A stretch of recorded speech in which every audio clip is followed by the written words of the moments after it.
తండ్రి అయిన దేవునికి కృతజ్ఞతాస్తుతులు. అదే విధముగా కూడి ఉన్న మీ అందరికీ కూడా మరొకసారి ప్రభు నామమున వందనాలు తెలియజేస్తూ ఉన్నాను. మరి ఈరోజు మనము ఒక ఉపమానాన్ని ధ్యానించుకుంటూ ముందుకు వెళదాం. అయితే ప్రియులారా, గత కొద్దిగా కాలము నుంచి మనము ఉపమానాలు అంశాన్ని ధ్యానిస్తూ ముందుకు వస్తూ ఉన్నాం. దానిలో భాగముగానే ఈరోజు ఒక ఉపమానాన్ని మనం ధ్యానిద్దాం. మత్తయి సువార్త 21వ అధ్యాయము. మత్తయి సువార్త 21వ అధ్యాయము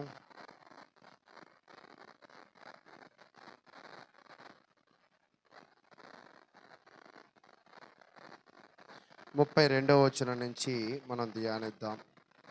మత్తయి సువార్త 21వ అధ్యాయము 32 నుంచి 46 దాకా ఉన్న ఈరోజు ఈ యొక్క ఉపమానాన్ని మనం ధ్యానించుకుందాం. దీనిని ద్రాక్ష తోటల లేదా దుష్ట ద్రాక్ష తోటల ఉపమానముగా మనం చదువుతూ ఉంటాం. అంటే ఈరోజు మనము నేర్చుకునే ఉపమానము దేని గురించి అంటే దుష్ట ద్రాక్ష తోటల ఉపమానము గురించి మనం నేర్చుకుందాం.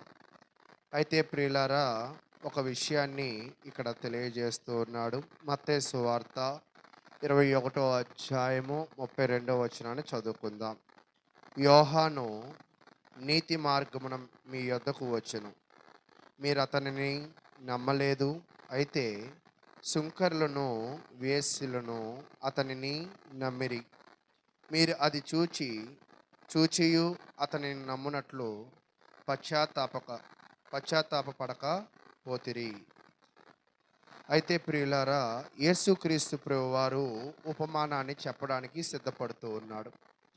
ఈ ఉపమానాన్ని చెప్తూ ఉన్నప్పుడు జరుగుతున్న సందర్భం ఏమిటి అంటే, క్రైస్తవ జీవితంలోనే కాదు, ఈ భూమి మీద ఏ రంగంలో అయినా కూడా సీనియారిటీ అనేది వచ్చేసరికి మనకేం పెరుగుతుంది అంటే చాలా నిర్లక్ష్యం పెరుగుతుంది, లేదా చాలా అహంకారం పెరుగుతుంది, చాలా గర్వము కూడా బాగా పెరుగుతుంది.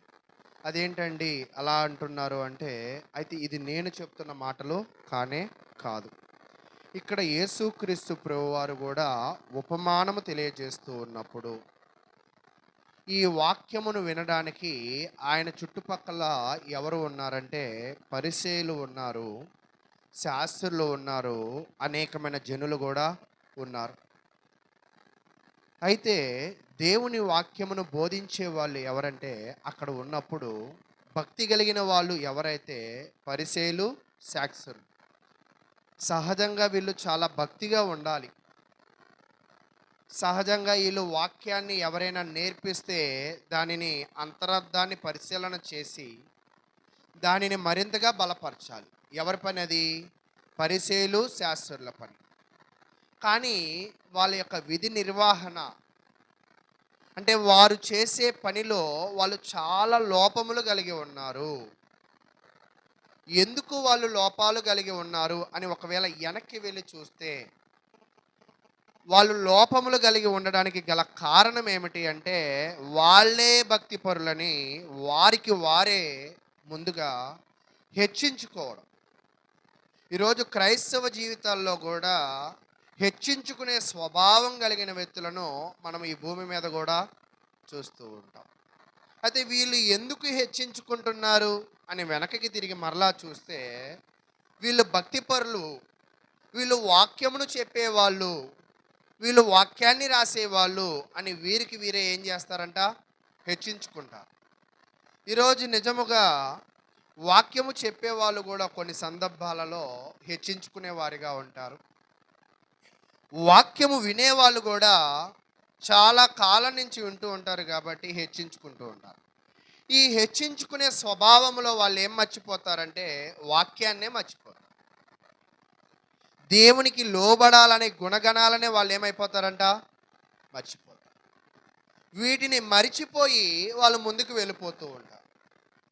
ముందుకు వెళ్ళిపోయిన తర్వాత మీరు ఒకటి మర్చిపోతున్నారు, మీకు గుర్తుందా అని అడిగితే అంగీ వేసుకోవడం మర్చిపోయానా, తోలు దట్టి కట్టుకోవడం మర్చిపోయానా, లేదా కిరీటం పెట్టుకోవడం మర్చిపోయానా అని భౌతికమైన విషయాలను పరిశీలన చేస్తూ ఉన్నారు. కానీ వాళ్ళు మర్చిపోయిన విషయం ఏమిటి అంటే, దేవుడి పేరు చెప్పుకుని దేవుడు వాక్యాన్ని ప్రకటిస్తూ మీరు దేవుణ్ణే మీరు మర్చిపోయారు.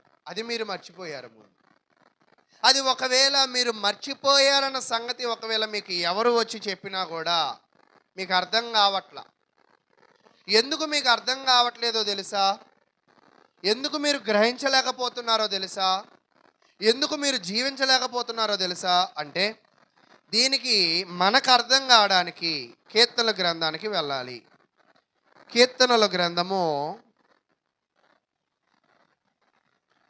115వ కీర్తన మనం చదువుదాం. కీర్తనల గ్రంథము 115వ కీర్తన.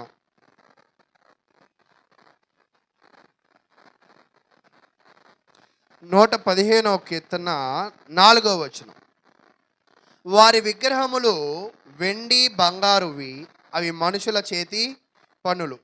వాటికి నోరుండియు పలుకవు, కన్నులుండియు చూడవు, చెవులుండియు వినవు, ముక్కులుండియు వాసన చూడవు, చేతులుండియు ముట్టుకొనవు, పాదములుండియు నడవవు, గొంతుకతో మాట్లాడవు. వాటిని చేయువారు, వాటి యందు నమ్మిక ఉంచువారు వారందరూ వాటి వంటి వారై ఉన్నారు. ఇక్కడ ఏం చెప్తున్నాడంటే, చాలామంది కూడా ఎలాగ ఉంటున్నారు అంటే, మీరు కూడా వాటి వంటి వారి వలె ఉంటున్నారు అంటున్నాడు. అవేంటి అంట? అవి కళ్ళుండి ఏం చేయవంట? చూడవు. ఈరోజు చాలామందికి కూడా లేఖనాలు చెప్తూ ఉంటాం. వాళ్ళకి చదువచ్చు, రాయడం వచ్చు, తీయడం వచ్చు, కానీ దానిని ఏం చేయరంట? తీయరు. దానిని ఏం చేయరంట? వినరు. వాటిని ఏమి చేయరంట? చదవరు. లేదా వాటిని ఏం చేయరంట? పరిశీలన చేయరు. ఎందుకు చేయమంటే ఇవన్నీ మాకు తెలుసు, ఇవన్నీ మాకు తెలుసు, ఇవన్నీ మేము ఎప్పుడో నేర్చుకున్నాం అనే ఆ గుణగణాలు కలిగిన ఆ గర్వ హృదయాలు ఎవరిలో చోటు చేసుకున్నాయంటే, మత్తయి సువార్తలో పరిసయ్యులు శాస్త్రుల్లో చోటు చేసుకున్నాయి. అందుకే యేసుక్రీస్తు ప్రభు వారి యొక్క ఖండింపు ఎలా ఉన్నది అంటే, ఒక్కోసారి యేసుక్రీస్తు ప్రభు వారు ఖండించడం ఎలా ఖండిస్తారంటే, వీళ్ళు పెంట మనుషులు, వీళ్ళతో మనకెందుకు అని అనుకోలా. జరిగిన తప్పును, చేస్తున్న తప్పును ఆయన చెప్తూ ఉన్నాడు. ఆయన ఏం చెప్తున్నాడంటే, మీరు జీలకర్రలోను సోంపులోను 10వ వంతు తీస్తున్నారు, కానీ దేవుని వాక్యాన్ని మీరు పాటించట్లేదు. లేదా దేవుని నామాన్ని మీరు ఏం చేయడం లేదు? గణపరచడం లేదు. అంటే దేవుని పని చేయడం ఎంత ముఖ్యమో, దేవునికి ఇవ్వడం ఎంత ముఖ్యమో, దేవుని వాక్యానుసారంగా నడవడం కూడా అంతే ముఖ్యం. అలా కాదు, నేను దేవునికి బాగా ఇస్తాను, లేదా దేవుని పనులు నేను చేస్తాను, కానీ కొన్ని వాటికి నేను లోబడలేను అని అంటే, అప్పుడు నీవు కూడా గర్వము కలిగిన వ్యక్తిగానే కనపడుతూ ఉంటావు. అది ఇదే పరిశీలు శాస్త్రంలో ఏమంటాడంటే, మీ జీవితాలు ఎలా ఉన్నాయంటే, చాలామంది కూడా ప్రార్థనలకు వస్తున్నప్పుడు ఎవరు కూడా లేగిగా రారు. అంటే లేగిగా అంటే అందహీనంగా రారు. ఎలా వస్తారంటే ఉన్నంతలో చక్కగా రెడీ అవుతారు. కొంతమంది ఉంటారు, వాళ్ళ గురించి నేను చెప్పను. ఏదో రావాలి కాబట్టి గబుక్కున తలకి నీళ్లు పోదు, తలకి నూనె పోదు, అలాగా ఏదో రావాలి కాబట్టి అదరాబదరా వచ్చే వాళ్ళు ఉంటారు. వాళ్ళ గురించి కాదు నేను చెప్పేది. ఎక్కువ శాతం క్రైస్తవులు ఏం చేస్తారంటే, ప్రార్థనకి రావాలన్నప్పుడు ముందుగానే సిద్ధపడతారు. సిద్ధపడి మందిరానికి వస్తూ ఉంటారు. ఈ సిద్ధపడి మందిరానికి రావడము దేవుడు ఎలా కోరుకుంటున్నాడో, వచ్చిన వాళ్ళు మెరుగైన విధంగా వినాలని, వచ్చిన వాళ్ళు మెరుగైన విధంగా దేవునిని ఆరాధించాలని కోరుకుంటున్నారు. ఒకవేళ అలా ఆరాధించకపోతే పరిశీలు శాస్త్రులు ఏమంటున్నాడంటే, మీరు సున్నము కొట్టిన సమాధుల వలె ఉన్నారు.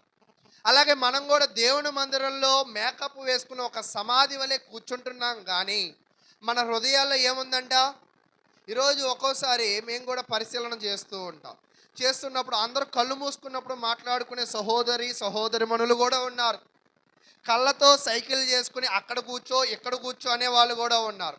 లేదా మనం అటు వెళదామా ఇటు వెళదామా అనుకునే వాళ్ళు కూడా ఉన్నారు. అంటే నేను చెప్పాలనుకుంటున్న విషయం ఏమిటి అంటే, ఆరాధనకు వచ్చిన నీవు నీలో కలిగి ఉన్న మీకు ఒక చిన్న ఉదాహరణ చెప్పి ఈ విషయాన్ని చెప్తా. ట్రాఫిక్ కానిస్టేబుల్ అంటూ ఉంటారు కదా! వాళ్ళు ఏం బట్టలు వేసుకుంటారో మీకు తెలుసా? వైట్, కాకి. అంతేనా? కాకి ప్యాంట్, వైట్ షర్ట్. వాళ్ళు 24 గంటలు అదే వేసుకుంటారా? వేసుకోరు. ఏం చేస్తారు కాసేపు అయిన తర్వాత దానిని? ఇంట్లో కూడా అదే వేసుకుని కూర్చుంటారా? అంటే ఇంటికి వచ్చిన తర్వాత ఇంటికి తగ్గ బట్టలు, డ్యూటీకి వెళ్ళినప్పుడు డ్యూటీకి తగ్గ బట్టలు. నిజంగా నీ హృదయంలో ఎలాంటి ఆలోచనలు ఉన్నా కూడా ఒక ఉద్యోగస్తుడు ఉద్యోగం విడిచిపెట్టిన తర్వాత ఆ డ్రెస్సుని తీసి పక్కన ఎలా పెడతాడో, ఒకవేళ దేవునిని ఆరాధించడానికి వచ్చినప్పుడు నీ హృదయంలో లోపాలను కానీ, కపటాలను కానీ, గర్వాలను కానీ, అసూయలు కానీ వాటిని తీసి యూనిఫామ్ లాగా పక్కన పెట్టాల్సింది. అంటే మరలా మీరు ఇంకో ప్రశ్న అడగచ్చు, అంటే మరలా వేసుకోవచ్చా అని. అయితే నేను చెప్తున్న విషయం ఏమిటంటే, దేవుని దగ్గరికి వచ్చినప్పుడు మాత్రం ఎలాంటి హృదయం ఉన్నా కూడా ఒక్కోసారి మనసులో తీవ్రమైన దుఃఖం ఉండొచ్చు, కానీ కంట్లో ఏముండాలి, ముఖంలో ఏముండాలి? సంతోషం ఉండాలి. దేన్ని బట్టి మీరు చెప్తున్నారు దీన్ని? రోమిలు రాసిన పత్రిక మీరు తీయద్దు కానీ, ఏడ్చువాడితో ఏడువుడి, నవ్వువారితో నవ్వుడి. దేవుని మందిరానికి మీరు ఎందుకు వచ్చారంటే మీరేం చెప్తారు? మహిమపరచాలి. మహిమపరిచేటప్పుడు మీ హృదయాలు ఎలాగ ఉండాలి, మీ కదలికలు ఎలాగ ఉండాలి, మీ మనస్తత్వాలు ఎలాగ ఉండాలి అని కీర్తన గ్రంథం చెప్పిద్ది. ఏమని చెప్పిద్ది మీరు చెప్పగలరా? అది నేను చెప్తే మళ్ళీ మీరు సగం అందుకుంటారు. కృతజ్ఞతార్పణలు చెల్లించుచు ఆయన మందిరములలో, అంతేనా, కీర్తనలు పాడుచు ఆయన ఆవరణములలో ప్రవేశించుడి. అంటే దేవుని మందిరములోకి వచ్చేటప్పుడే నీ స్వభావం ఎలా ఉండాలంట? ఈరోజు నిజంగా ఎక్కడ లేని తీవ్రమైన దుఃఖం మన ముఖంలోనే, ఎక్కడ లేని ఆలోచనలు మన హృదయంలోనే పెట్టుకుని దేవుని మందిరానికి వస్తూ ఉంటారు. కానీ ఇక నేను చెప్తున్న విషయం ఏమిటి అంటే, దేవుని మందిరానికి వచ్చిన తర్వాత 2 గుణాలు కలిగి ఉండాలి. ఒకటి ఆనందం, కృతజ్ఞతార్పణ మనం కలిగి ఉండాలి. ఈ 2 నిన్ను ఏం చేస్తాయంటే దేవుని మీద నువ్వు నిమగ్నం అవ్వడానికి ఇవి తోడ్పడతాయి. ఒకవేళ ఎవరిలో అయితే ఆనందము లేదో, ఎవరిలో అయితే కృతజ్ఞత భావము లేదో, వాళ్ళు దేవునిని ఆరాధించడానికి వాళ్ళ మనసును సిద్ధపరచలేరు. మీరు ఎప్పుడైనా కూడా పరిశీలన చేయండి. పరిశీలన చేసినప్పుడు మీరు గ్రౌండ్కి వెళ్ళినప్పుడు రన్నింగ్ రేస్ చేస్తూ ఉంటారు కదా, రాగానే ఏం పరిగెత్తరు. మొదట ఏం చేస్తారంటే వార్మప్స్ అంటారు, చిన్న చిన్న ఎక్సర్సైజెస్ చేస్తారు. అంటే ఈ శరీరాన్ని ఏం చేస్తారు? ముందుగా సిద్ధపరుస్తారు. సిద్ధపరిచిన తర్వాత పరిగెత్తడానికి ప్రయత్నం చేస్తారు. అలాగే క్రైస్తవులు కూడా ఆరాధించినప్పుడు ఏం చేయాలంటే ముందుగా మనల్ని మనం ముందుగా సిద్ధపరచుకోవాలి. సిద్ధపరుచుకున్న తర్వాత మనం ఏం చేయాలంటే ఆరాధనలో పాలు పంచుకోవాలి. అయితే ఇదంతా ఎందుకు చెప్పానంటే, ఈ పరిసయ్యులు శాస్త్రులు మేము సిద్ధపడి ఉన్నాము, మేము దేవుని వాక్యాన్ని ప్రకటించడానికి సిద్ధంగా ఉన్నాము, దేవుని వాక్యాన్ని రాయడానికి మేము సిద్ధంగా ఉన్నాము, సిద్ధంగా ఉన్నాము, సిద్ధంగా ఉన్నామని ఎవరు అనుకుంటున్నారు? వాళ్ళు అనుకుంటున్నారు. అప్పుడు యేసుక్రీస్తు వచ్చి ఏమంటున్నారంటే, మీరు సిద్ధంగా ఉన్నాము, మేము పర్ఫెక్ట్గా ఉన్నాము, మేము అన్నిటికీ సరైన విధంగా ఉన్నామని మీరు అనుకుంటున్నారు కదా, మీరు సరిగా లేరు అని చెప్తున్నారు. ఏ అయ్యా అంటే, మీరు ఎందుకు సరిగా లేరు అంటే, మీ ముందుకి వచ్చి ఒక ప్రవక్త, మీ ముందుకు వచ్చి ఒక సేవకుడు మీకు వాక్యాన్ని ఏం చేశాడంట? ప్రకటించాడు. ఆ ప్రకటించిన మాటలు మీరు ఏం చేయలేదంట? వినలేదు, దానిని మీరు నమ్మలేదు. ఈరోజు కాబట్టి మీరు ఎంత గొప్పవారైనప్పటికీ కూడా మీరు వాక్యాన్ని వినలేదు అనే అపరాధాన్ని బట్టి, మీరు వాక్యానుసారంగా దానిని నమ్మలేదు కాబట్టి, మీరు నమ్మి మీలో ఉన్న తప్పులను మీరు తెలుసుకోలేదు కాబట్టి, మీ తప్పులను మీరేం చేయలేదంట? తెలుసుకోలేదు కాబట్టి, అంటే పడలేదు కాబట్టి మీరు ఎలాంటి వారు అంటే మీరు చెడ్డవారు అని చెప్తున్నాడు. ఎవరిని? పరిసయ్యులను శాస్త్రులను. నీతిమంతులుగా కనబడే వీళ్ళని ఏమంటున్నాడంట? అనీతిమంతులు అంటున్నాడు. ఒకవైపు ఇంకో బృందం ఉంది. ఎవరంటే చూద్దాం. మత్తయి సువార్త 21వ అధ్యాయము 32వ వచనం. మత్తయి సువార్త 21వ అధ్యాయం 32వ వచనం. యోహాను నీతి మార్గమున నీ యొద్దకు వచ్చెను. ఈరోజు మన జీవితంలో నీతిగా ప్రవర్తించే మాట కానీ, నీతిగా ప్రవర్తించే సలహా కానీ, నీతులు చెప్పే పెద్దవాళ్ళు కానీ మన కళ్ళ ముందుకు వస్తున్నప్పుడు చాలామంది దానిని ఏం చేస్తారంట, నిర్లక్ష్య పెడతారు, లేదా దానిని త్రోసిపుచ్చుతారు. కానీ దేవుడు తెలియజేస్తున్న మాట, లేదా యేసుక్రీస్తు ప్రభువారు చెప్తున్న మాట ఏమిటి అంటే, మన ముందు నీతి మార్గం ఎవరు ఉంచినా దానిని మనం ఏం చేయాలంట, ముందు వినాలి, తర్వాత నమ్మాలి, తర్వాత మన లోపాన్ని మనం ఏం చేయాలంట, సరి చేసుకోవాలి. కానీ మీరు సరి చేసుకోలేదు. కానీ ఎవరు సరి చేసుకున్నారంటే, అయితే సుంకర్లను వేశ్యలను అతనిని నమ్మిరి. ఈరోజు మీరు గమనించినట్లయితే ఎవరైతే బాగా వినగలుగుతారో వాళ్ళే బాగా నమ్మగలుగుతారు. ఎవరైతే బాగా నమ్మగలుగుతారో వాళ్ళే వాళ్ళ లోపాలను సరి చేసుకోగలుగుతారు. నేను కూడా ఒక సహోదరుడు నిన్నే మాట్లాడిన తర్వాత, ఎందుకు బ్రదర్ ఆ చర్చికి వెళ్ళడం మీరు మానేశారన్న, వాక్యం చెప్పడం కొంచెం అంత చెప్పట్లేదు అని అన్నారు. ఈయన ఒక 20 ఏళ్ళగా చర్చికి వెళ్తున్న వ్యక్తి, 20 ఏళ్ళగా వాక్యం చెప్పట్లేదు అని అన్నావు కదా బ్రదర్, మంచిదే. ఒక్కోసారి వయసు పెరిగే కొద్దీ, వృద్ధాప్యం వచ్చే కొద్దీ ఈ టంగ్ పవర్ ఉండదు, ఈ నాలెడ్జ్ పవర్ ఉండదు, ఈ టెక్నాలజీ పవర్ కూడా ఉండదు. అంటే అప్పుడు చెప్పడంలో నేను బలహీన అవుతా, వినడంలో మీరేమవుతారో తెలుసా, మీరు బలవంతులు అవుతారు. ఇప్పుడు మీరు బలహీనులుగా ఉన్నారు కదా, మిమ్మల్ని నేనేం చేశాను, వాక్యం చేత బలవంతులను చేశా. ఈ వాక్యం చేత బలవంతులు మీరయ్యి బలహీనుడిగా ఎవరిని చూపుతారో తెలుసా, భవిష్యత్తులో సేవకుని చూపుతారు.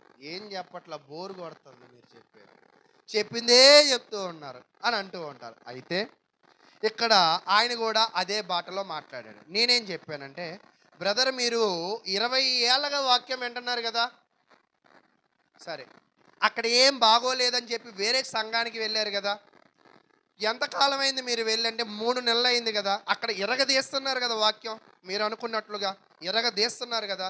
ఆ ఇరగదీస్తున్నప్పుడు నీలో ఉన్న లోపాలు ఎన్ని ఇరగదీసావు నువ్వు అని అడిగా.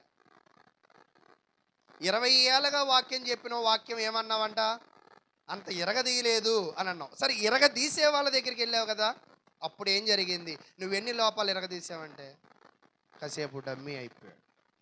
కాబట్టి ఇక్కడ నేను చెప్పే విషయం ఏమిటి అంటే, ఎవరైతే వాక్యాన్ని వింటారో, ఎవరైతే వాక్యాన్ని నమ్ముతారో, ఎవరైతే వాళ్ళలో లోపాలు సరి చేసుకోగలుగుతారో, అది ఎప్పటికీ కూడా వాళ్ళ ముందుకు వచ్చి చెప్పి చిన్న మాట అయినా చాలు అది పెద్ద వాక్యంగా ఉంటుంది, చిన్న సహాయమైన చాలు అది పెద్ద ఉపయోగంగా ఉంటుంది.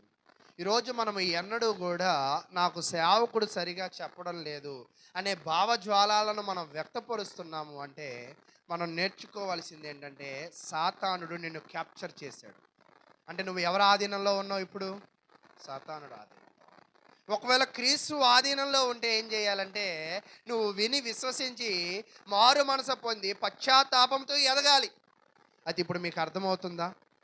ఇప్పుడు యేసుక్రీస్తు వారి ముందు 2 బృందాలు ఉన్నాయి. ఒక బృందం ఎవరు, శాస్త్రులు పరిసయ్యులు. ఇంకొక బృందం ఎవరు, సహజంగా వీళ్ళు పాపులు, సహజంగా వీళ్ళు అసహ్యులు, వీళ్ళు ఎన్నిక లేని వాళ్ళు. కానీ ఇప్పుడు వీళ్ళిద్దరిలో దేవుని మాట నమ్మి నీతి మార్గంలో ప్రవేశించింది ఎవరంటే, దేవుని మార్గంలో ఉన్నామని సాతాను మార్గంలోకి వెళ్ళిపోతుంది ఎవరంటే, శాస్త్రులు పరిసయ్యులు. అయితే ప్రియులారా, వాళ్ళకి అర్థం అవ్వడానికి ఆయన ఒక ఉపమానం చెప్పాడు. అయితే ఇప్పుడు వెళుతున్నాం మనం ఉపమానంలోకి. చూడండి 33వ వచనం, మత్తయి సువార్త 21వ అధ్యాయము 33వ వచనం. మరి ఒక ఉపమానం వినుడి. ఇంటి యజమానుడు ఒకడు ఉండెను. అతడు ద్రాక్ష తోట నాటించి దాని చుట్టూ కంచె వేయించి అందులో ద్రాక్షాల తొట్టి తొలిపించి గోపురము కట్టించి కాపులకు, ఇక్కడ దాకా కట్టించి దాకా ఆగుదాం. మరలా నేను చదువుతున్నాను, ఎన్ని పనులు చేశాడో మీరు చెప్పాలి ఒకసారి. చూడండి, నేను చెప్తున్నా. ఇంటి యజమానుడు ఒకడు ఉండడం, ఒక వ్యక్తి ఉన్నాడు. అతను ఎలాంటి వాడంట, యజమాని. యజమాని అంటే ఎవరు అసలు, యజమాని అంటే ఎవరు? పని చేసేవాడా, పని చేపించేవాడా? చేపించేవాడు. చేసేవాడు, చేపించేవాడా అని అడిగితే చేపించేవాడు అంటున్నారు. అంతేనా? ఇంటి యజమాని ఓకే. ఇతను ఏం చేపించాడు? అతడు ద్రాక్ష తోట నాటెను కాదు. ఏం చేశాడంట? నాటించి. ఆయన పని చేపించాడు. ఏం చేపించాడు? నాటించాడు. తర్వాత దాని చుట్టూ కంచె వేయించి, అంటే ఇక్కడికి ఎన్ని పనులు చేశాడు? 2 పనులు చేశాడు. మూడోది, అందులో ద్రాక్ష తొట్టి తొలిపించి, ఇక్కడికి ఎన్ని చేయించాడు? 3. ద్రాక్ష తొట్టి తొలిపించి గోపురము కట్టించి, ఇక్కడికి ఎన్ని చేశాడంట? 4 చేశాడు. ఈ 4 పనులు ఇతను ఎందుకు చేశాడు? ఇతనికి అంత పని ఏమైనా ఉందా? ఇతని దగ్గర డబ్బులు ఏమైనా ఎక్కువ ఉన్నాయా? ఇతను ఎందుకు అది చెయ్యాలి? ఒక్కోసారి సేవకుడు కొన్ని విషయాలు చెప్తే నువ్వెవడవయ్యా మాకు చెప్పడానికి అనే వాళ్ళు ఉన్నారు. అంటే ఇలా చెప్పకపోవచ్చు కానీ చెప్పింది వినకపోయినా కూడా అదే అర్థం. అయితే ఇక్కడ కూడా గమనించినప్పుడు ఎందుకు ఇంటి యజమాని తోట వేయించాడంటే, ఎందుకు యజమాని కంచి కట్టించాడంటే, ఎందుకు తొట్టి గోపురాలు కట్టించాడంటే, దానిని ఆయన ఏం చేయాలనుకుంటున్నాడంట? అభివృద్ధి పరచాలనుకుంటున్నాడు. అంతేనా? అభివృద్ధి పరచాలనుకుని వాటన్నిటిని కూడా సంసిద్ధం చేశాడు. ఈ సంసిద్ధం చేసిన తర్వాత ఈ పనిని ఏం చేశాడంటే, ఎవరైతే అభివృద్ధి పరుస్తారో వాళ్ళ చేతులకి అప్పచెప్పాడు. ఇప్పుడు చూద్దాం.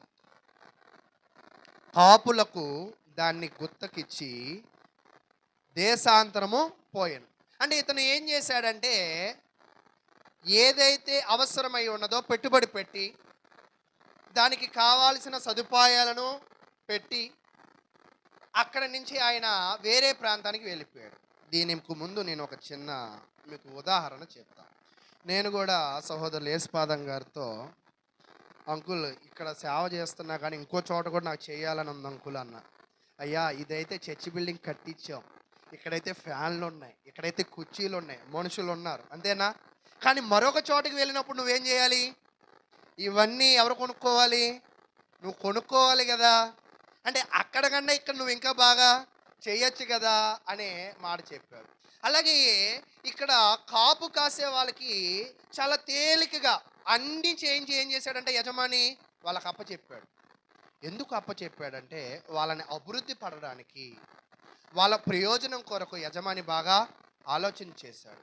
యజమాని అనేవాడు ఎలాగ ఉంటాడంటే, పని చేపించడమే కాదు, ఆ పనిలో విశ్వాసులకు లేదా తన దాసులకు ఎంత ఉపయోగం ఉందో గ్రహించాలి. అంతేనా? అయితే ప్రియులారా, ఇప్పుడు ముందుకు వెళదాం. ఇప్పుడు మీకు అర్థమైందా? ఒక యజమాని ఏం చేశాడంట? ద్రాక్ష తోటను కొంతమందికి ఇచ్చి ఊరు వెళ్ళిపోయాడు. ఊరు వెళ్ళిపోయిన తర్వాత 34వ వచనం చదవండి పురుషులు.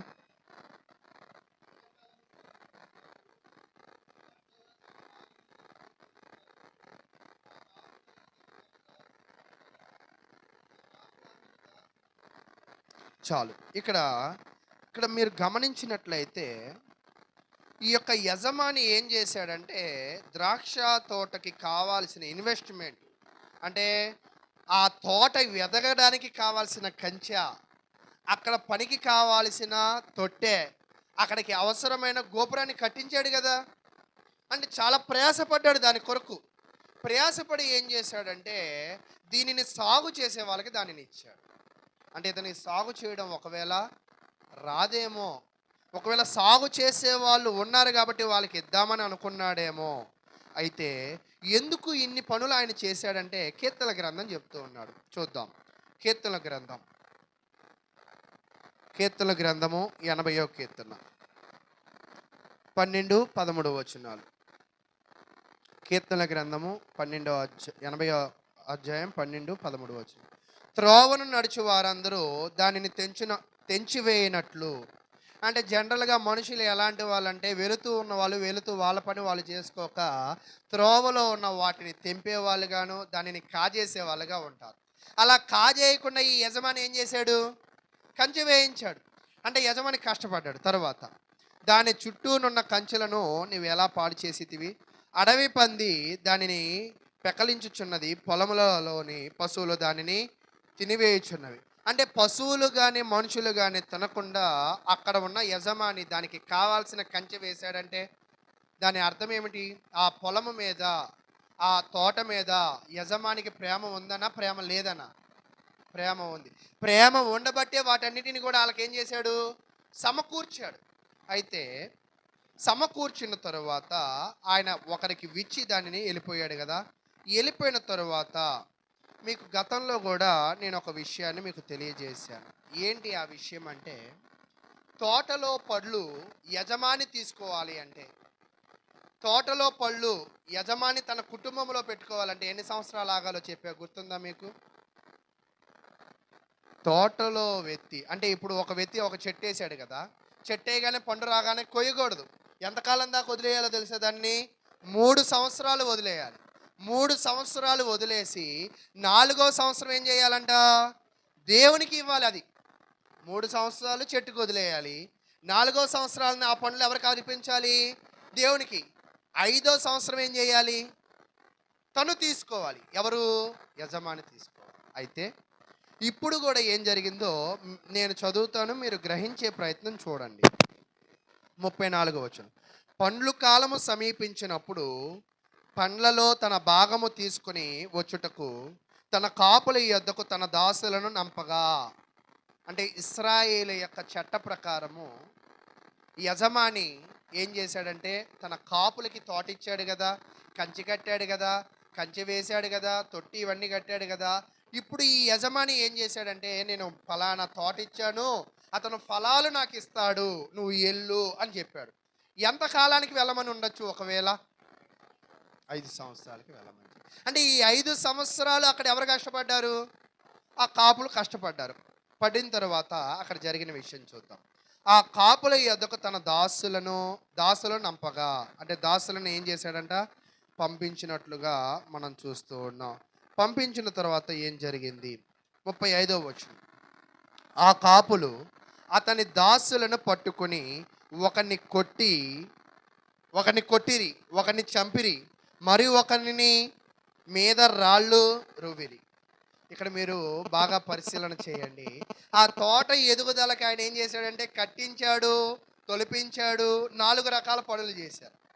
ఆ తోటని అక్రమంగా ఆశించి, ఆ తోటలో ఎవరికి పాలు ఇవ్వకుండా స్వార్థంగా ఉండి వీళ్ళేం చేశారంటే ఎవరికి ఇవ్వకూడదు. ఎందుకు ఇవ్వకూడదంటే ఎంతకాలం కష్టపడ్డా నేను?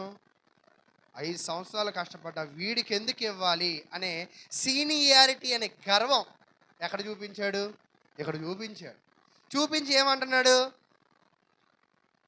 నీరు పోసింది నేను, నారు పోసింది నేను అన్నట్టుగా ఒక రైతు సామెతలాగా ఇవన్నీ నేను చేస్తే ఎందుకు ఆయనకి ఇవ్వాలి అని ఏం చేశాడంట? అడ్డం తిరిగాడు. ఏం చేశాడు? అడ్డం తిరిగాడు. అడ్డం తిరగడమే కాదు, వచ్చిన వాళ్ళని ఏం చేశాడంట? మొదటి ట్రిప్పులో కొట్టాడు, రెండో ట్రిప్పులో చంపాడు, మూడో ట్రిప్పులో రాళ్లను రువ్వి చంపాడు. అంటే ఇతను మేలు కొరకు అతను ఇతనికి ఇస్తే ఇప్పుడు ఇతను ఏం చేశాడంటే అతనికి కీడు చేశాడు. అతనికి కీడు చేసే అభిప్రాయాన్ని వీళ్ళు కలిగి ఉన్నారు. అయితే ఇది దేనిని బట్టి చెప్తున్న ఉపమానం? ఇది దేనిని బట్టి అనుకుంటున్నారంటే దీని గురించిన ఈ ద్రాక్ష తోట, అసలు ద్రాక్ష అనేదే ఒక ఆకర్షించబడే ఒక పండు. ఎందుకు ఆకర్షించే పండు అంటే అది చూడడానికి ఒక రకంగా అందహీనంగా ఉండిద్ది, తినడానికి చాలా గమ్మత్తైన రుచిని ఇస్తుంది. కానీ ఈరోజు ఇశ్రాయేలు ప్రజలు కూడా ఎలాంటి వాళ్ళు అంటే ఇలాంటి ద్రాక్ష పండు లాంటి వాళ్ళు. ఈ ద్రాక్ష పండుని గురించిన అధ్యయనం చూస్తున్నప్పుడు యెషయా గ్రంథము 5వ అధ్యాయం.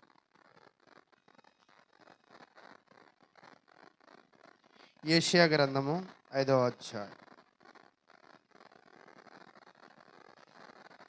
1వ వచనం నుంచి నేను చదువుతున్నాను. యెషయా గ్రంథం 5వ అధ్యాయం 1వ వచనం. నా ప్రియుని గూర్చి పాడెదను వినుడి. అంటే ఒక వ్యక్తి ఒక పాట పాడుతున్నాడు. ఆ పాటలో ఎవరిని మైమరిపిస్తున్నాడు? ఎవరి గురించి ఉచ్చరిస్తున్నాడు? ప్రియుని గురించి. వినుడి, అతని ద్రాక్ష తోటను బట్టి నాకిష్టుడైన వాని గూర్చి పాడెదను వినుడి. సత్తువ భూమి గల కొండ మీద నా ప్రియునికి ఒక ద్రాక్ష తోట నుండెను. అంటే ఇతను ఒక పాటలో ఒక విషయాన్ని మనకి చెప్పాలనుకుంటున్నాడు. ఏంటంటే ఎత్తుగల ప్రాంతంలో ఒక తోట ఉంది. అది ఏం తోటంట? ద్రాక్ష తోట. తర్వాత దానికి ఏమున్నదంటే సత్తువ ఉంది. సత్తువ అంటే బాగా పండగలిగిన సామర్థ్యత ఉంది. అయితే రెండవ వచనం. ఆయన దానిని బాగుగా త్రవ్వి, రాళ్ళు ఏరి, అందులో శ్రేష్టమైన ద్రాక్ష తీగలను నాటించెను. దాని మధ్యను బురుజు ఒకటి వేయించి ద్రాక్ష తొట్టిని తొలిపించెను. ద్రాక్ష పండ్లు ఫలింపవలనని ఎదురు చూచుచుండెను గాని అది కారు ద్రాక్షలు కాచెను. ఇక్కడ దీనిని మత్తయి సువార్తలో ఉన్న వాక్య భాగాన్ని పక్కపక్కన పెట్టి చూడండి. ఈ యజమాని కూడా ఏం చేశాడంటే ఆ తోటని తన అక్కడ ఉన్న వారికి ఇచ్చాడు. ఎందుకు ఇచ్చాడంటే దానిని అభివృద్ధి పరుస్తాడని. ఇక్కడ కూడా ఒక వ్యక్తి ఏం చేశాడంట? పంట వేశాడు. ఎలాంటి పంట వచ్చిద్దని? తీయని ద్రాక్షాలు వస్తాయని. కానీ ఎలాంటి ద్రాక్షాలు వచ్చాయంట? కారు ద్రాక్షాలు వచ్చాయి. ఇతను చాలా చింతపడుతూ ఉన్నాడు. ఎందుకు చింతపడుతున్నాడు? తన ఉద్దేశంలో ఏమున్నాయని? తీయని ద్రాక్షాలు వచ్చినవి కారు ద్రాక్షాలు. ఒక్కోసారి కూడా పిల్లలు ఒక్కోసారి గర్భవతిగా ఉన్నప్పుడు అడుగుతూ ఉంటారు, ఎలాంటి పిల్లలు కావాలి అంటే చాలామంది 99% మగపిల్లలే అడుగుతూ ఉంటారు. ఆడపిల్ల పుట్టగానే కొంచెం ముఖంలో ఆందోళన. అలాగే ఇక్కడ కూడా అతను ఎంతో కష్టపడ్డాడు కదా, ఫలాలు ఫలించాలని ఎదురు చూశాడు కదా, తీయని ఫలాలు ఎదురు చూశాడు కదా, దాని కొరకు రాళ్ళు ఏరాడు కదా, కంచెలు వేసాడు కదా, దానికి సాగు చేశాడు కదా. అంత కష్టపడితే తిరిగి ఏమొచ్చాయంట? కారు ద్రాక్షలు. వచ్చిన తర్వాత ఏం జరిగిందో చూద్దాం. 3వ వచనం. కావున యెరూషలేము నివాసులారా, యూదావారులారా, నా ద్రాక్ష తోట విషయము నాకు న్యాయము తీర్చవలనని మిమ్ము వేడుకొనుచున్నా. నేను నా ద్రాక్ష తోటను చేసిన దానికంటే మరేమి దానికి చేయగలను? నేను చాలా చేసే ఆ తోటకి, అది ఫలించాలని, అది బాగుగా ఉండాలని, మంచి సత్ఫలితాలు రావాలని, దాని కొరకు నేను ఎంతో కష్టపడ్డా. కాబట్టి మీరే న్యాయం తీర్చండి. అది ద్రాక్ష పండు కాయనని నేను కనిపెట్టినప్పుడు అది కారు ద్రాక్షలు కాయుటకు కారణమేమి? ఆలోచించుడి. నేను నా ద్రాక్ష తోటకు చేయబో కార్యమును మీకు తెలియజెప్పెదను. నేను అది మేసివేయబడినట్లు దాని కంచెను కొట్టి వేసేదను, అది త్రొక్కబడినట్లు దాని గోడను పగలగొట్టి దాన్ని పాడు చేసేదను. ఇక్కడ మీరు ఒక గమ్మత్తైన విషయం ఏమిటంటే, ఈ 5 వచనాలలో 2 వచనాలలో ఏమో అభివృద్ధి పరిచాడు, 2 వచనాలలో ఏమో నాశనం చేస్తా అంటాడు, మధ్యలో ఉన్న ఒక వచనంలో బాధపడుతున్నాడు. మీకు అర్థమవుతుందా నేను చెప్తుంది?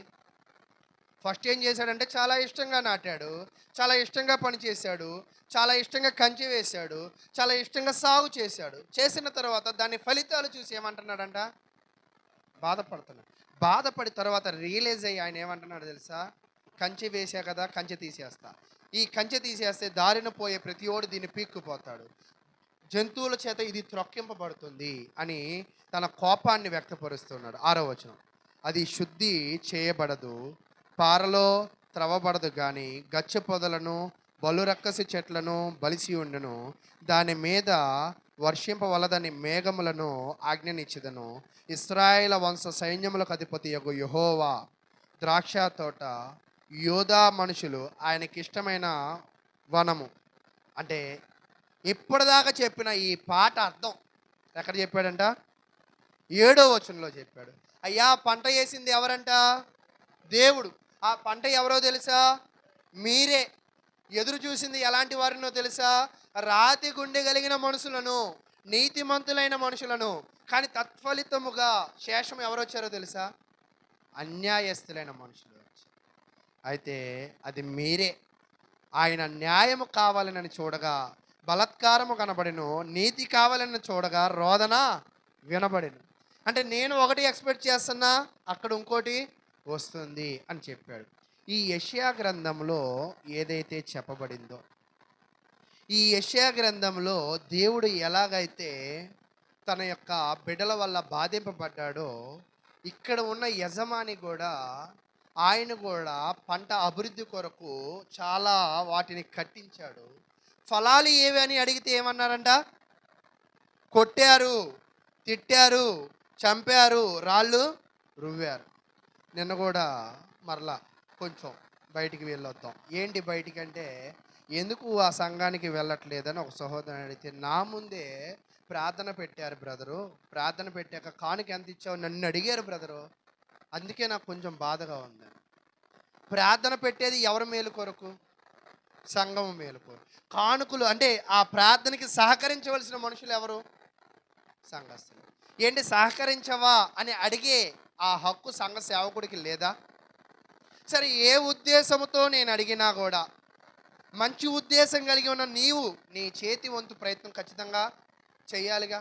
నువ్వు చేయడం లేదు అంటే, నేను వేసిన ద్రాక్ష తోటలో నువ్వు తీయని ద్రాక్షవల్లి వలె లేవు. నువ్వు ఎలా ఉన్నావు? కారు ద్రాక్ష. నేను పెట్టే ప్రార్థనలో నువ్వు పాల్గొనడం లేదు అంటే, తీయని ద్రాక్ష చెట్టు వలె నువ్వు ఎలా ఉన్నావు? కారు ద్రాక్ష వలె. అయితే ప్రియులారా, ఇప్పుడు ఎదురు చూసిన ప్రతి ఒక్కరికి కూడా సత్ఫలితంగా బాధ రోదనే వినపడింది, కానీ గొప్ప ఫలితాలు ఏమీ రాలా. ఇది రాకపోయేసరికి యజమానికి ఒక ఆలోచన వచ్చింది. నా దాసులను పంపించాను కాబట్టి కొట్టారు, తిట్టారు, చంపారు, రాళ్ళు రువ్వారు కదా, అయితే నా కొడుకును పంపిస్తా. నా కొడుకును పంపిస్తే ఒకవేళ ఏమైనా గౌరవిస్తారేమో, సన్మానిస్తారేమో, నాకు రావాల్సిన వాటా నాకు. ఇక్కడ ఇతను అడిగేది వాళ్ళ వాటా కాదు. మీకు పొలాలు ఉంటే ఒకవేళ బాగా అర్థమవుతుంది. కౌలుకి ఇస్తూ ఉంటారు. కౌలుకి ఇచ్చిన తర్వాత ఎకరానికి ఇన్ని బస్తాలని కౌలు ఉంటుంది. ఒక్కొక్క ప్రాంతంలో ఒక్కొక్కలాగా ఉంటుంది. అయితే ఇతను యజమాని అతనికి కావాల్సిన కౌలునే అడుగుతున్నాడు. నీ దగ్గర ఉన్న నీది అడగట్లా, ఆయనకి చెందవలసిందే అడుగుతున్నాడు. ఎంతకాలం తర్వాత? 5 సంవత్సరాల తర్వాత అడుగుతున్నప్పటికీ ఇతనికి ఏమైపోయిందంటే, ఆ పంట మీద వ్యామోహం పెరిగింది. అది ఇవ్వడానికి ఆయన మనసు అంగీకరించడం లేదు. అలాగే ఈరోజు జనులు కూడా ఎలా తయారయ్యారంటే, జనులు కూడా లోకము మీద ఉన్న వ్యామోహముతో దేవుని మీద భక్తి ఏమైపోతుందంట? సన్నగిల్లిపోతుంది. నిన్న కూడా ఒకళ్ళు ఒక చిన్న స్టేటస్ పెట్టారు. ఏంటి అంటే, ఒక నక్క బాగా ఆకలితో ఉందంట. ఎవరండి? నక్క ఆకలితో ఉండి దేవుడికి ప్రార్థించిందంట. ఏం కావాలని ప్రార్థించుంటుంది? ఆహారమేనా? ఓకే, ఆహారం కావాలని. అయితే వెంటనే దానికి ముందుకు ఒక ఎలుక వచ్చిందంట. ఏమొచ్చింది? ఒక ఎలుక వచ్చింది. అంటే ఇప్పుడు ఈ నక్క ఏమనుకోవాలి? అంటే దానికి ముందు ఎన్ని ఎలుకలు వచ్చాయి? ఒక ఎలుక. అంటే ఇప్పుడు ఈ ఎలుకను ఎవరు పంపించారు అనుకోవాలి? ఈ నక్క దేవుడే. అయితే ఈ ఎలుక ఏం చేసిందంటే, పరిగెడుతూ ఒక తొర్రలో, అంటే ఒక గృహలో దూరింది. అయితే ఈ నక్క కూడా దానిని తినడానికి ఏం చేసిందంట? ఆ తొర్రలోనే దూరిందంట. ఆ తొర్రలోకి దూరిన తర్వాత చాలా ఎలుకలు కనపడ్డాయి. ఇప్పుడు ఈ నక్క ఏమనుకుంటుందో తెలుసా? ఏమనుకుంటుంది? దేవుడు ఎన్ని ఎలకలను చూపించాడు దీనికి మొట్టమొదట? అంటే దానిని తినాలి. కానీ ఇదేం చేసిందంటే, త్వరలో ఉన్నవన్నీ నాకే ఇచ్చుంటాడు దేవుడు, నీకు చూపించింది ఒకటే, అది తింటే నీకు బాగుండేది. కానీ ఇదేం చేసిందంటే, ఇవన్నీ దేవుడే ఇచ్చాడు. ఇవన్నీ, ఈ ఎలకలన్నీ నాకు దేవుడే ఇచ్చాడని ఆ త్వరలో సగం తలపెట్టి ఆ ఉన్న ఎలకలన్నిటినీ తినింది. ఆ ఎలకలన్నీ తినినప్పుడు ఈ పొట్ట భాగం దాకా ఆ త్వరలో ఉంది, ఈ కాళ్ళు మాత్రం బయట ఉంది. తినేసింది, మొత్తం అయిపోయింది. ఎలకలన్నీ రఫాడించింది. రఫాడించిన తర్వాత ఇప్పుడు ఎక్కడికి రావాలి? బయటికి రావాలా? బయటికి రావడానికి ప్రయత్నం చేస్తుంది. ఈ పొట్ట పట్టేస్తుంది. ఈ పొట్ట పట్టేస్తున్నప్పుడు దీని పరిస్థితి ఏంటి? ఈరోజు మనుషులు కూడా ఎలాగ ఉన్నారు అంటే, దేవుడు అభివృద్ధి పొందాలి అంటే ఏదో ఒక ఎదుగుదల ఇస్తాడు నీకు. ఆ ఎదుగుదల బట్టి నువ్వేం చేయాలి? ఎదుగుతూ దేవునికి ఇష్టడుగా ప్రవర్తించాలి. కానీ మనుషులు ఏమవుతారంటే, ఎదిగే కొద్దీ, ఆదాయం చూపించే కొద్దీ ఆ ఆదాయము అనే దానిలో పడిపోయి, ఈ ఆదాయం అంతా ఎవరిస్తున్నారు అనుకుంటారు? మళ్ళా దేవుడే ఇస్తున్నాడు. ఈ పని అంతా ఎవరిస్తున్నారు అనుకుంటారు? దేవుడే ఇస్తున్నాడని ఎవరిని వదిలేస్తారో తెలుసా? దేవుడిని వదిలేస్తారు. వదిలేసి ఏం జరుగుతుంది అంటే, ఆ నక్క ఆ త్వరలోకి వెళ్ళి ఎలా రాలేదో, ఈ విశ్వాసి కూడా లోకంలోకి వెళ్ళి అలా బయటికి రాలేడు. కాబట్టి ప్రియులారా, నేను కూడా మీకు చెప్పాలనుకుంటున్న విషయం ఏమిటి అంటే, నీకిచ్చిన ఎదుగుదలను, నీకిచ్చిన అవకాశమును, నీకిచ్చిన సాఫల్యతను ఉపయోగించుకో. ఉపయోగించుకుని సరైన విధముగా న్యాయమైన విధంగా ప్రవర్తించు. అన్యాయమైన విధంగా ఒకవేళ ప్రవర్తించినట్లయితే దేవుడు ఒకరోజు, దేవుడు దాకా వద్దు కానీ కొంతమంది అంటారు పైకి పోకముందే దేవుడు ఇక్కడ నాకేం చూపిస్తున్నాడు, నరకం చూపిస్తున్నాడు అంట. నిజంగానే పైకి వెళ్ళక్కర్లా, ఒక్కోసారి నరకం ఇక్కడే కనపడుతూ ఉంటుందన్నమాట. ఆ నరక యాతన ఎలా కనపడుతుంది అంటే ఒక్కోసారి పిల్లల విషయంలో కనపడుతుంది, ఒక్కోసారి భర్త విషయంలో కనపడుతుంది, ఒక్కోసారి భార్య విషయంలో కనపడుద్ది, ఒక్కోసారి రోగాల విషయంలో కనపడుతూ ఉంటుంది. కాబట్టి ప్రియులారా, మనము న్యాయముగా ప్రవర్తిస్తే న్యాయమైన తీర్పు మనము పొందుతాం. మనము అన్యాయంగా ప్రవర్తిస్తే అన్యాయమైన తీర్పు మనము ప్రవర్తిస్తాం. అయితే ఇప్పుడు మీ అందరికీ ఒక ప్రశ్న, నిద్ర లేచే ఉన్నారా? ప్రశ్న ఏంటంటే, యజమాని అన్యాయస్తుడా లేదా కౌలుకు తీసుకున్న వ్యక్తి అన్యాయస్తుడా? వ్యక్తి అన్యాయస్తుడు. దేనిని బట్టి అతన్ని అన్యాయస్తుడని నువ్వు అంటున్నావు? యజమానికి ఇవ్వాల్సింది ఇవ్వలేదు, మొదటి తప్పు. ఇంకా దాసులని కొట్టడము రెండో తప్పు, మూడోది చంపడము మూడో తప్పు. ఓకేనా? అంటే ఇలా తప్పు మీద తప్పు, తప్పు మీద తప్పు. ఆయన ఏం చేస్తున్నాడు? నిన్ను ద్రాక్ష తోట అభివృద్ధి పరచమంటే తప్పులను అభివృద్ధి పరుచుకుంటున్నావు. అయితే ఈ అభివృద్ధిలో అయినా ఈ యజమాని ఎంత మంచోడంటే తన కొడుకును పంపించాడు. సైన్యాన్ని పంపించాల. ఎవరిని పంపించాడంట? కొడుకులను పంపించాడు. చూద్దాం 37వ వచనం. తుదుకున కుమారుని సన్మానించుదురు అనుకుని తన కుమారుని వారి యొద్దకు పంపాను. అంటే ఇప్పుడు ఎవరిని పంపించాడంట? కుమారుని పంపించాడు. ఒక్కోసారి సేవకులుగా మేము వెళుతూ ఉంటాం కదా మా జీవితంలో. సేవకుడు అంటేనే ఏంటంటే లోకానికి చులకన, మరింత సంఘానికి ఇంకా చులకన. అదేంటంటే అంత మాట అన్నారంటే అవును చులకనే, ఇది నిజమే. మొన్న కూడా మీకు చెప్పా, ఒక సేవకుడు క్రెడిట్ కార్డు కావాలన్నాడు, ఇవ్వను అని అంది ఈ లోకం. ఒక సేవకుడు ఇల్లు కావాలంది, ఇవ్వను అంది ఈ లోకం. అలాగే ఈ లోకం అలాగే అంటుంది. ఈ లోకానికి బుద్ధి జ్ఞానం లేదు కదా. కానీ ఎవరికి ఉండిద్దని అనుకుంటాం మేము? సంఘానికి. అంటే సంఘానికంటే ఈ 4 గోడలు నన్ను గౌరవిస్తాయనా? మరి ఎవరు గౌరవిస్తారని? ఈ 4 గోడల్లో ఉన్న సంఘము మమ్మల్ని గౌరవించిద్దని. ఎందుకు గౌరవించిద్ది అంటే వాళ్ళు వాక్యం వినడానికి మేము వాక్యాన్ని ప్రకటిస్తున్నాం కదా, వాళ్ళు సత్ప్రవర్తనగా జీవించడానికి మేము ప్రార్థన చేస్తున్నాం కదా. నిన్న కూడా ఒక సహోదరి ఫోన్ చేసింది, బ్రదర్ ఇంటికాడ ఉన్నారా అన్నారు. ఉన్నాను చెప్పండి అన్న. లేను, నిజంగా పక్కన ఉన్నా. లేను చెప్పండి అన్న. వస్తున్నా బ్రదర్ అన్నది. సరే ఏదో వచ్చారు కదా అనుకున్నా. వచ్చిన తర్వాత నాకు సెంట్రల్ గవర్నమెంట్ జాబ్ వచ్చింది అన్నారు. మంచిదమ్మా అన్న. నాకు ఒక స్వీట్ ఇచ్చింది, నాకు షుగర్ కదా నేను తిన్నని ఇలాగ పక్కన పట్టుకుని నలుపుకుంటున్నా దాన్ని. వెళ్ళేటప్పుడు అక్కడ పెట్టేశా. బ్రదర్ తినట్లేదు అంది. షుగర్ కదా నాకు అన్న. నాకు తెలుసు బ్రదర్, కానీ తెచ్చానంది. తెలిసి తెచ్చింది కాబట్టి తినాలిగా, కావాలని నేను ఆ స్వీట్ తిన్నా. ఇంకెళ్ళిపోతుంటే ఆగండి బ్రదర్ అంది. ఏంటి? కానుకింది. ఎందుకమ్మా? నాకు వద్దు అన్న. కాదు మీరు తీసుకోవాల్సిందే, మీరు బట్టలు కొనుక్కోండి. నాకేం వద్దమ్మా, దేవుడికి ఖర్చు పెడతా అన్న. కాదు కాదు మీరే కొనుక్కోండి అన్న. అదేంటి? వాస్తవానికి ఆమెకు వచ్చిందో లేదో నిజంగా మనకు తెలియదు. ఆమె వేరే ప్రాంతం వేరే రాష్ట్రానికి కూడా వెళ్ళిపోయింది. ఆమె మహారాష్ట్ర. మన కోసం ప్రత్యేకంగా వచ్చి ఆమె ఏం చేసిందంటే, మీరు మా కోసం ప్రార్థన చేశారు, మీరు మమ్మల్ని కొంతకాలం విశ్వాసంలో బలపరిచారు, కాబట్టి ఆ కృతజ్ఞతతో నేనేం చేస్తానంటే దీనిని మీకు ఇస్తున్నాను అన్నారు. నిజంగా ఒక్కోసారి ఆశ్చర్యం అనిపిస్తూ ఉంటుంది. ఎప్పుడో 3 నెలలు 4 నెలలు వచ్చిన వాళ్ళు చాలా కృతజ్ఞతగా ఉంటారు. ఎంతో కాలంగా వాక్యం విన్నవాళ్ళు వాళ్ళ కుటుంబాల్లో జరిగే వాటిలో మమ్మల్ని ఒక ఆకులో కరేపాకుగా తీసి అలా ఇసురుతారు. అలా ఇసిరినా మాకు సిగ్గేమీ లేకుండా మేము అక్కడే ఉంటాం. అంటే అది దేన్ని బట్టి అంటే సిగ్గు లేక కాదు, దేవునిని బట్టి మేము ఉంటాం. ఇది ఒకవేళ సిగ్గు లేకో ఒకవేళ దానిని అవమానంగా మేము భావించాం. ఎందుకు భావించామంటే దేవుణ్ణి బట్టి. కానీ మమ్మల్ని అలాగా చేసిన నిన్ను మాత్రం దేవుడు ఏమంటాడో తెలుసా? తీయని ద్రాక్షవల్లిని ఎక్స్పెక్ట్ చేశా. అప్పుడు మీరు ఎవరు కనపడ్డారు? కారు ద్రాక్షవల్లి ఎక్స్పెక్ట్. అదేంటి నిజమా అంటే అవును, అది నిజమే. ఈరోజు క్రైస్తవులు కూడా వారి యొక్క జీవితంలో ఎవరిని గౌరవించిన వారిగా తయారయ్యారంటే సేవకుని గౌరవించిన వారిగా తయారయ్యారు. ఏమంటున్నారంటే నేను ఆయనకన్నా 4 అంతలు ఎక్కువ విశ్వాసం కలిగిన వాడిని, ఆయనలో ఎన్ని బొక్కలు ఉన్నాయో ఆయనకి చెప్పనా అని అంటారు. నిజంగా మాలో ఎన్ని లోపాలైనా ఉండవచ్చు, మాలో ఎన్ని సమస్యలైనా ఉండొచ్చు. ఒక్కోసారి మీరు అనుకున్నట్టు వాక్యం ఏమో చెప్పలేకపోవచ్చు. కానీ మమ్మల్ని మీరేం చేయాల్సిందే? మీ దౌర్భాగ్యం ఏంటంటే మీకు ముందున్న మమ్మల్ని గౌరవించాలి. అది భాగ్యంగా ఫీల్ అయ్యారా? మీరు కారు ద్రాక్షాలు. మీరు అది దౌర్భాగ్యంగా ఫీల్ అయ్యారా? మీరు కరెక్ట్ వినట్లేదు. మీరు నిద్ర వస్తుంది చక్కగా, ఇంక ఏసీ పెడదాం అనుకుంటున్నా. అయితే మీరు మమ్మల్ని గౌరవించారా? అది భాగ్యంగా ఫీల్ అయ్యారా? మీరు తీయని ద్రాక్షాలు.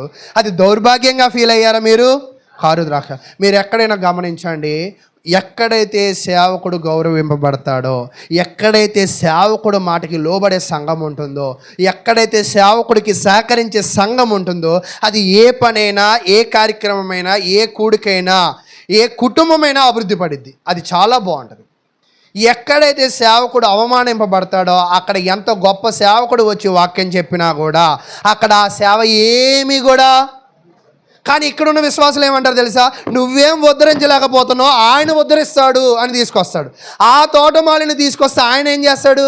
ఇక్కడ రాళ్ళు ఉన్నాయని రాళ్ళు తీస్తాడు, సాగు చేస్తాడు. కానీ ఇవేమీ అవదంట. దీని విత్తనమే ఏ విత్తనం?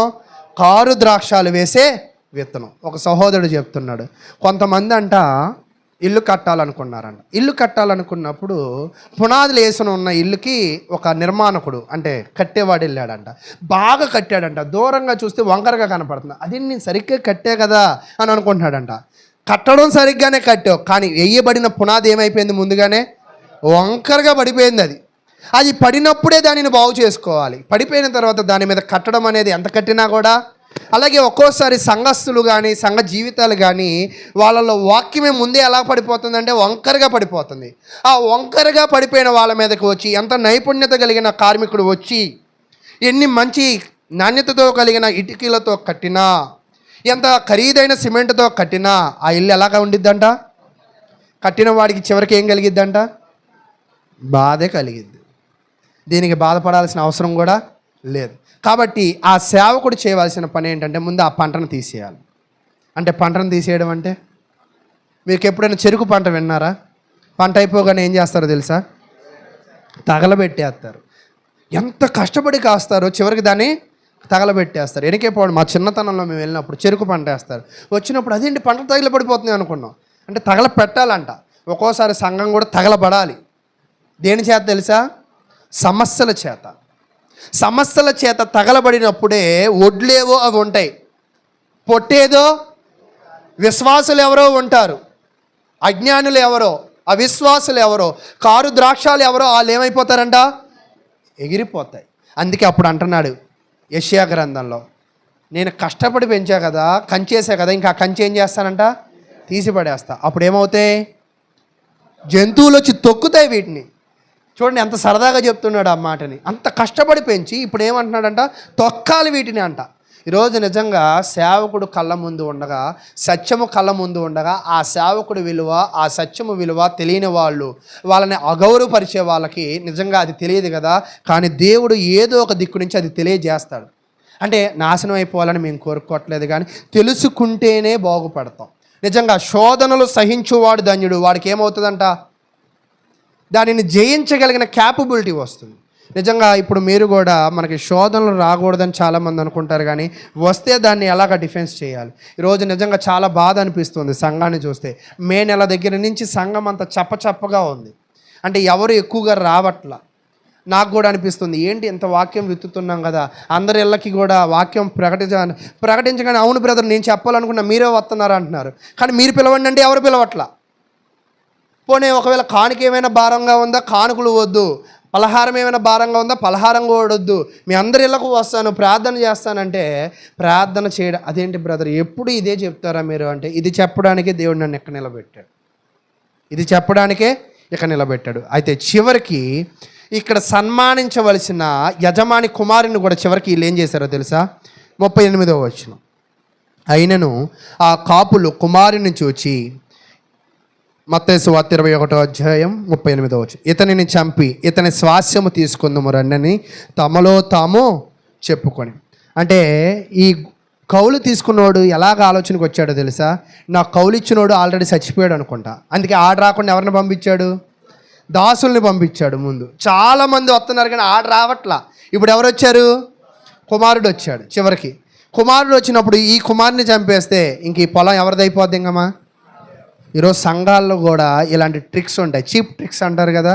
సంఘ సేవకుల్ని పడేసి సంఘాలని చేజిక్కించుకోవాలన్న సేవకులు, అటువంటి ఆలోచనలు కూడా కొంతమందిలో ఉంటూ ఉంటాయి. అయితే ఎందుకు కుమారుని చంపేస్తే ఆ తోట వాళ్ళది అవుతుందంటే మీకు బాగా అర్థం అవ్వాలంటే, అబ్రహాముకి చాలా ఆస్తి ఉంది. అయ్యా నువ్వు ఎంత ఆస్తిస్తే ఏంటయ్యా, ఇదంతా కూడా ఎవరికి చెందిద్ది? పెద్ద ఎలియాజర్కి చెందిద్ది కదయ్యా అంటాడు. అంతేనా? అంటే ఒక అతనికి ఆస్తి ఉంటే తనకి కొడుకు లేకపోతే అదంతా ఎవరికి చెందిద్ది? దాసుడికి చెందిద్ది. అలాగే ఇతను కూడా ఏమనుకున్నాడంటే, వానరు చచ్చిపోయాడు, ఆడు కొడుకు కూడా చచ్చిపోతే ఈ పొలం అంతా ఎవరిది? నాదే అని అనుకున్నాడు. ఈరోజు ఆ స్వార్థపు ఆలోచనలు కలిగి ఉన్నారు. అయితే అక్కడ ఏం జరిగిందంటే 39వ వచనం, అతన్ని పట్టుకుని ద్రాక్ష తోటల వెలుపట పడవేసి, ఏ తోటని అభివృద్ధి కోసమో అతనికి ఇచ్చారో, ఏ తోటలో కంచె వేశారో, ఏ తోటలో తొట్టి కట్టారో, ఏ తోటలో గోపురం కట్టారో అక్కడే ఎవరిని కట్టడానికి ప్రయత్నిస్తున్నారో తెలుసా? కుమారుడు సమాధి కట్టడానికి ప్రయత్నిస్తాను. అక్కడ వెలుపట పడవేసి చంపిరి. కాబట్టి ఆ ద్రాక్ష తోట యజమానుడు వచ్చినప్పుడు ఆ కాపులనేమి చేయనెను. ఇప్పుడు యజమాని ఇప్పుడు ఏం చేయాలి? దాసులను కొట్టాడు, రాళ్ళు రువ్వారు, చంపారు, చివరికి కొడుకును కూడా చంపేశారు. ఇప్పుడు ఏం చేయాలి ఆ యజమాని అంటే అప్పుడు చెప్తున్నాడు 41వ వచనం, అందుకు వారు ఆ దుర్మార్గులను కఠినముగా సంహరించి వాటి కాలముల యందు తనకు పండ్లు చెల్లించినట్లు ఇతరుల కాపులకు ఆ ద్రాక్ష తోట ఇచ్చినని ఆయనతో చెప్పిరి. అంటే ఆ ద్రాక్ష తోట అది లాక్కోవాలంటే దానికి ముందున్న వేలని జంపు ముందు. ఈరోజు సంఘం కూడా ఎప్పుడు అభివృద్ధి పడిద్దో తెలుసా? అవిశ్వాసులు బయటికి వెళ్ళినప్పుడే, ఒక్కోసారి అవిశ్వాసులు విశ్వాసులుగా మారినప్పుడే, ఒక్కోసారి సమస్యలు వచ్చి ఆ సమస్యలను వాక్యానుసారంగా చర్చించుకున్నప్పుడే. అంటే ఒక నష్టం ఒక దేనికి నాంది పలికిద్దంట? మేలు కొరకే. చాలామంది అంటారు ఎన్ని సమస్యలు వస్తున్నాయా బ్రదర్ అంటారు. నిజంగా సమస్య వస్తుందంటే ఎదుగుదల ప్రారంభం అయినట్టే. కాబట్టి ప్రియులారా, సమస్య రావడం లేదంటే ఎదుగుదల ఇంకా లేదు. కాబట్టి ఇక్కడ దీనిలో నేను చెప్పాలనుకుంటున్న విషయం ఏంటంటే, ఇక్కడ ఈ యజమాని ఎవరు? ఇప్పటిదాకా చెప్పిన యజమాని ఆయన ఎవరంటే దేవుడు. అయితే ఆయన కుమారుడు ఎవరు అంటే యేసుక్రీస్తు ప్రభువారు. అయితే అతని యొక్క దాసులు ఎవరంటే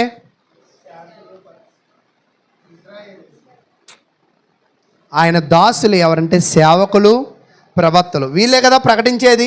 ఈ ప్రకటించినప్పుడు చాలామంది పళ్ళు నురుముతారు. ఎందుకని? కోపం. సత్యం వింటే కోపం, సత్యం చెప్తే కోపం. ఈ కోపంతో పళ్ళు రువ్వుతారు, చేతులు పిసుగుతారు, తర్వాత ఏదో గోళ్ళ గుద్దుతారు, ఇలాంటి రకరకాలు చేస్తూ ఉంటారు. కానీ చేయవలసింది దేన్ని గుద్దాలంటే, వాక్యం విన్న తర్వాత నీ హృదయాన్ని గుద్దు. వాక్యం చేత దేన్ని గుద్దాలంట? నీ హృదయాన్ని గుద్దు. ఆ గుద్దులు ఆ వాక్యము చేత దానిని మార్చిద్ది. అలాగా కాకుండా సేవకులను బాధ పెట్టాలని, దేవుని బాధ పెట్టాలని వీళ్ళని హీనంగా చూసి మరి మరొక ఆలోచనలు నువ్వు చేస్తున్నట్లయితే దేవుడు నిన్ను బట్టి కూడా ఆయన ఏమవుతాడంట? బాధపడేవాడిగా ఉంటాడని దేవుడు వాక్యం అయితే తెలియజేస్తుంది. కాబట్టి ప్రియ సహోదరులారా, మరి ఈరోజు మనము మన స్థానిక సంఘంలో కారు ద్రాక్షలు కాసే విశ్వాసులుగా ఉన్నామా, లేదా తీయని ద్రాక్షలు కాసే విశ్వాసులుగా ఉన్నామా? ఒకసారి పరిశీలన చేయండి. ఒకవేళ కారు ద్రాక్షలు కాసే విశ్వాసిగా ఒకవేళ నీ జీవితంలో నీవు ఉండినట్లయితే దేవుడు సమస్యల చేత, శోధనల చేత, రోగముల చేత, రొప్పల చేత, అనేకమైన వాటి చేత నిన్ను ఖచ్చితంగా ఏం చేస్తాడంట? తొక్కిస్తాడు. ఆయన తొక్కిస్తాడు. కాబట్టి ఒకవేళ అలాగ లేదు అంటే, ఒకవేళ నువ్వు అర్పించవలసినది, నువ్వు ఇవ్వవలసిన గౌరవము, నువ్వు చేయవలసిన పని వాక్యానుసారంగా నువ్వు చేసుకుని పోనట్లయితే దేవుడు నిన్ను, నీ కుటుంబాన్ని అయితే ఖచ్చితంగా దీవిస్తాడు. అయితే ఇక్కడ ఒక మాట ఉంటుంది, దీనిని మీరు చదవడానికి ఒక్కసారి ప్రయత్నించండి. ఏంటి ఆ వాక్యము అంటే 42వ వచనం, మత్తయి సువార్త 21వ అధ్యాయము 42వ వచనం.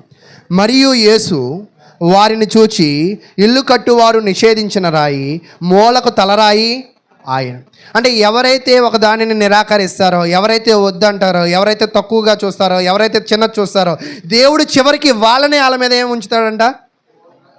ఉపయోగకరంగా ఉంచుతాడు. ఈరోజు నిజంగా మన జీవితంలో నీ తోటి విశ్వాసనే కావచ్చు, నీ తోటి సేవకునే కావచ్చు, నువ్వు తక్కువగా చూడద్దు.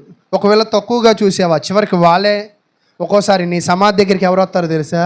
నీ బంధువుల కండా, నీ సేవకుడే రావాలి, నీ విశ్వాసే రావాలి. వాళ్ళే ప్రార్థన చేసి వాళ్ళు మట్టి ఎత్తేనే నువ్వు భూమిలోకి వెళతావు. అప్పుడు ఎవరు రారు, ఎందుకంటే అప్పుడు కానుకలు రావు. అప్పుడు ఎవరు రారు, గొప్ప విందులు అప్పుడు ఉండవు. అంటే నీ సుఖదుఖాలలో నీతో ఉండేది ఎవరంటే నీతో ఉండే విశ్వాసి, నిన్ను బలపరిచే సేవకుడు.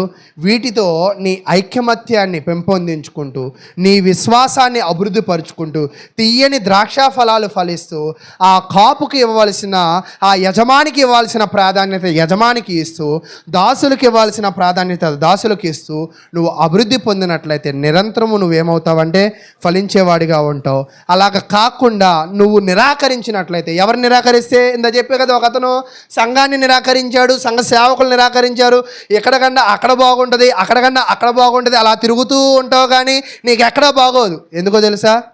అసలు నువ్వు బాగోలేదుగా. అంటే నిన్ను ఎవరు క్యాప్చర్ చేశారని చెప్తే ఇందాక సాతాను, అంటే పరిసేరు శాస్త్రులు. అలాగే కాబట్టి ఈరోజు మనము అక్కడిక్కడ తిరిగి, అంటే ఒక లోకంలో ఒక మాట ఉందా, అడుక్కున్నోడికి 66 కూరలు అంటారు. ఏది తినలేడు ఆడు. నిజంగా ఒక కూర ఒక అన్నం ఉన్నోడు ఏం చేయగలడు? దాన్ని సమృద్ధిగా చక్కగా తిని పడుకుంటాడు. ఈ 66 ఉన్నోడికి మెంటల్ టెన్షన్ ఎక్కువ.